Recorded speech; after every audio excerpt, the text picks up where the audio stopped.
rainy day, I love a rainy night. Love a rainy night. Love a rainy night. Hey boys, how you doing? Last time you were here, a little bit rainy too, wasn't it? Yes. Well, you love a rainy night? Rainy day? No? Why not? Can't get outside and play? Well, I feel your pain. I wanted to get out there too, but don't look like it's going to happen anytime soon. Pretty good sized rain we got going on here. Last time you were here in the rain, we talked about swales, how they catch water. Say, what's that bucket? Well, got a leaky gutter and didn't really feel like fixing it, so I thought to put a bucket there. And the benefit of having a bucket is I could use that water, water a flower. Yeah. I got one problem though, don't I? The bucket's flowing over. I really would like to keep all that water, you know, so maybe you're right, I need a bigger bucket. Well, give me 1 second here.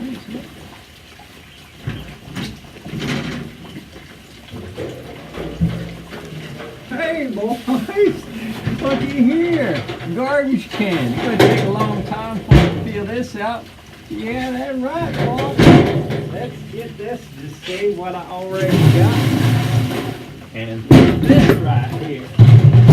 Now sure, it's going to be a little bit harder to move that around, lug it over to the flower plant, but it's going to hold all water.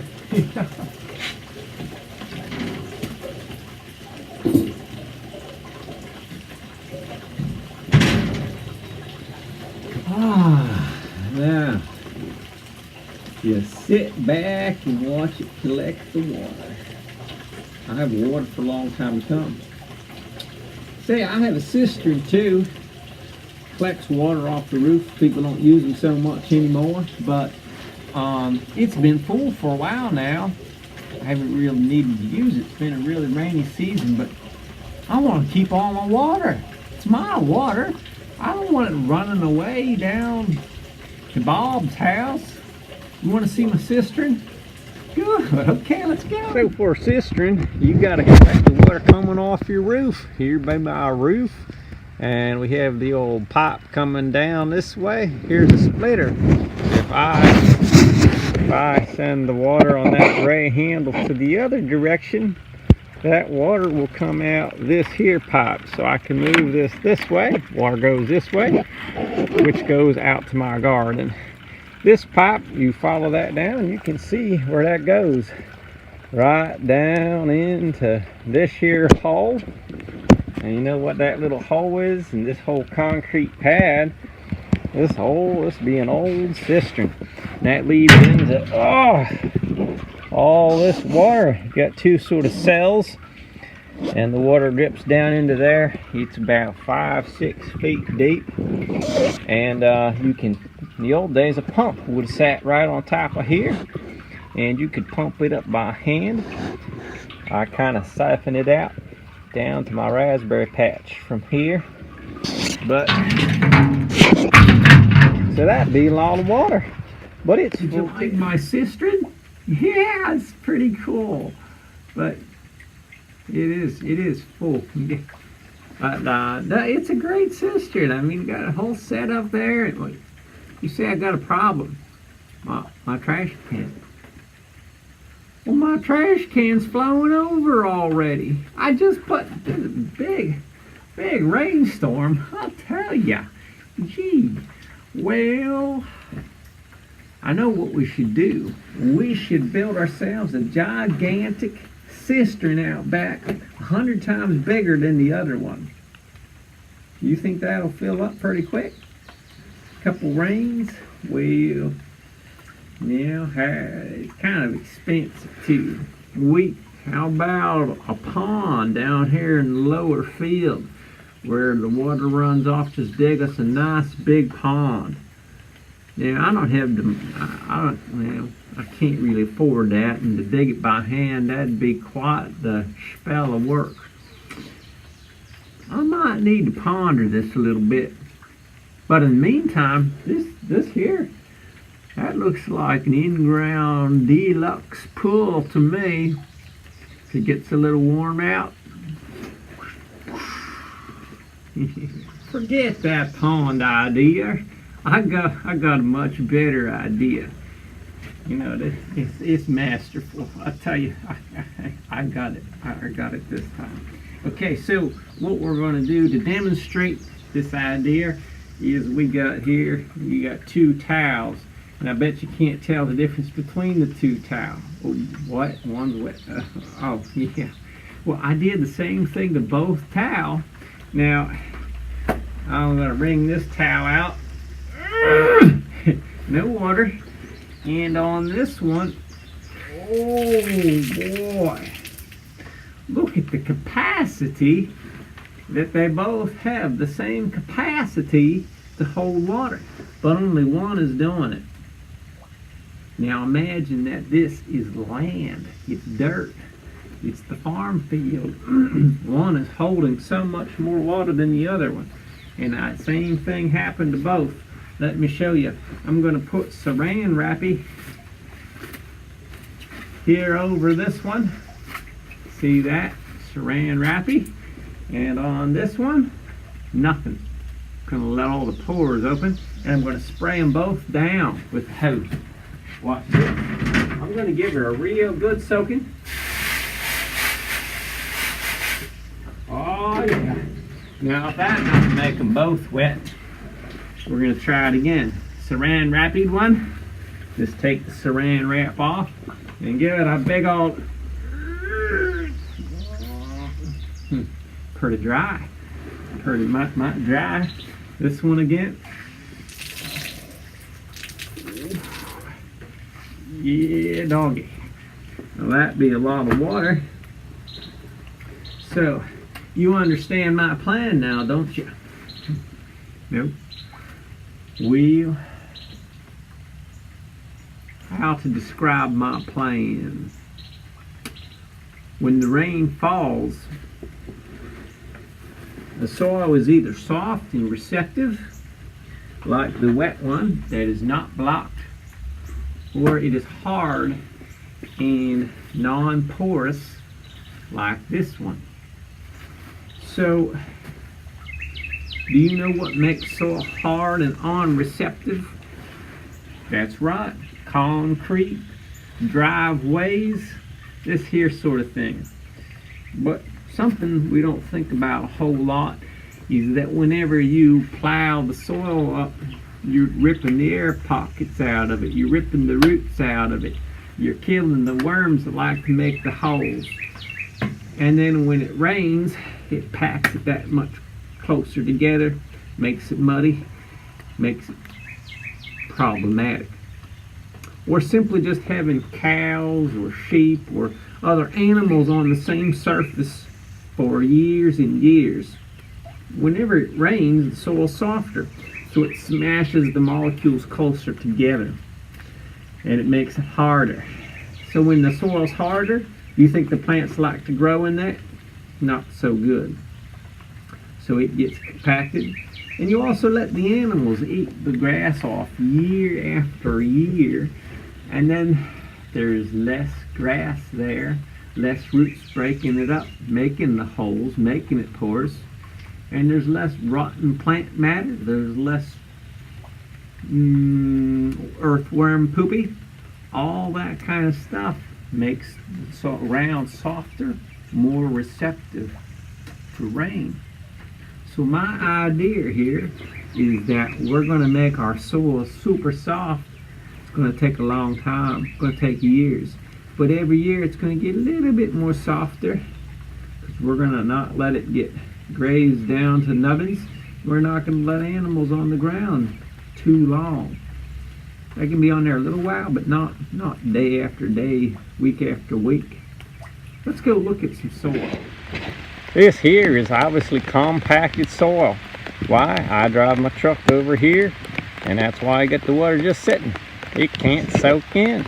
I'll be out here in the middle of a cow pasture, and just tall grass here. Hasn't been grazed this year or last at all, so it might be getting a little better. I pulled the grass back and looking at the soil. Now it's kind of a light brown. It would look even lighter if it wasn't wet. And I can move some of this with my fingers, so that's good. It means it's soft. There seems to be a mole hole down here. Let me see how much I can get. Taking a little bit of work, but I can get a clump here. And if it hadn't rained, probably wouldn't be able to get it out quite this well. But just look at the color of it. And it's kind of getting muddy as I work it. Now we're going to go just a few feet across the lane into the woods. Been in the woods a long time, as you can tell. We look right down here in the ground. We got lots of plant matter. And we scrape some of this back here so you can get to the soil. Now we can dig some of this out with our hands also. You see the color's a lot darker, which means it's richer. And it feels pretty soft, not too bad. So this is probably should be holding a lot more water than the one over there. So that one's like, it has saran wrap on some of it, and this soil is like its pores are unclogged. We just look down over the cliff here. You see there's the big creek. That's where all the water's going if it don't soak in. And I want it right here. That's right.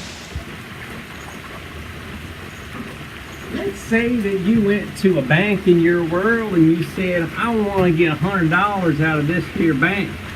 They're going to be like, well, have you put anything into the bank? You're going to be like, well, no. They're going to be like, you have to put something into the bank to get something out. And if you want to get something for free, you want interest on your money, you're going to have to let it sit there for a good while to collect interest. Same thing's true with the soil bank. If the soil bank, if you go up to the soil bank and you say, I want watermelon, cucumber, and cow, and I want a lot of it, and oh, I want hay too, by the way, and you just take every year, you take all this stuff out of the soil bank. Eventually the bank says, hold on now, you ain't been putting nothing into the bank, you ain't getting nothing out. We're going to give you some thistles and some dry dirt.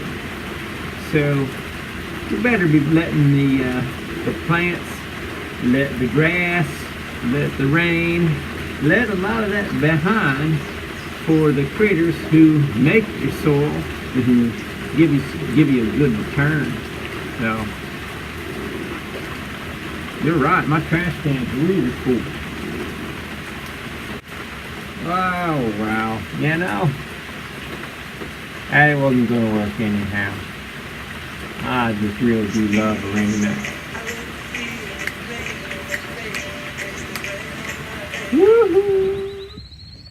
Another reason earthworms don't like compacted soils, their holes are more likely to flood out, forces them to take a swim. At worst, they just plumb drown.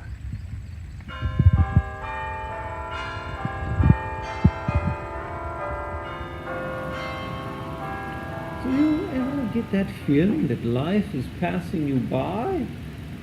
All I ever do is artwork and then eat and then sleep. The next day repeat, do the same thing again. Artwork, eat and sleep. Is that all there is to life? Working and resting up from working?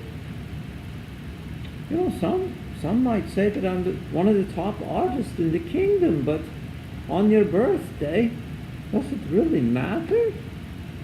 No one's even called me to wish me a happy birthday or stop by. Oh, it's Birdman. I wonder who it's from. Happy birthday from Cousin Eddie. Oh, that's a strange looking cake. What's he doing? It looks like some carrot or something. Oh, let's see what he says. When you blow out the candles, you'll be wishing for this. Well, he didn't draw anything there. What? He hope today is a especially fun day. Keep on painting and being such a cheeseball. I'm not a cheeseball. I'm authentic. What does he know? Huh? Well, anyhow, your cousin Barney. P.S. He said P.S., but he didn't. He kind of forgot. What's this say on the back of the page?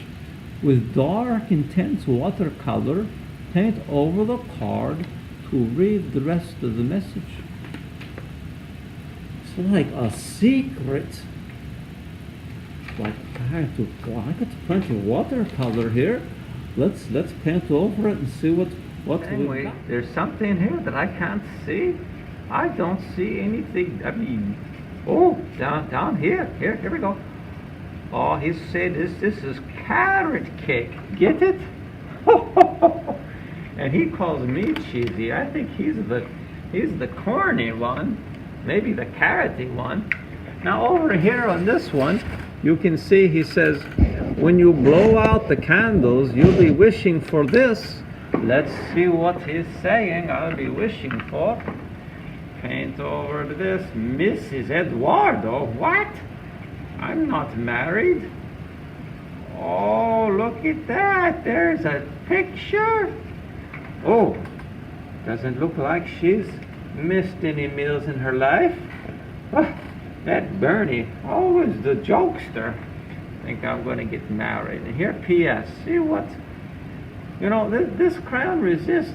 It really makes me think about what Bernie's always saying about his farm. Look at this crown. The crown blocks the color from getting into the purple watercolor. Can't get through here, so you have vibrant, bright colors, and it's resisting. It's blocking the pores of the water. This is so much like what he says about his farm. That on his farm, that if you overgraze it, or you compact it, or you overtill it, what happens is it blocks the soil's pores. Water, rain cannot get in. So it's just very similar to crown resist. Crazy. Well, let's see what this PS one is.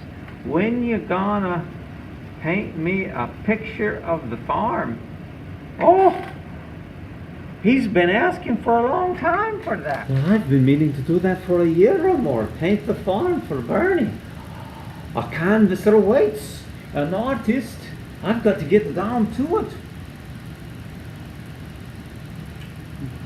Well, on second thought, you don't get a birthday every day, and I should go down, thank Bernie for his card, kick back, relax, listen to the birds chirping and the butterflies floating on the breeze. I got to go. Bye-bye.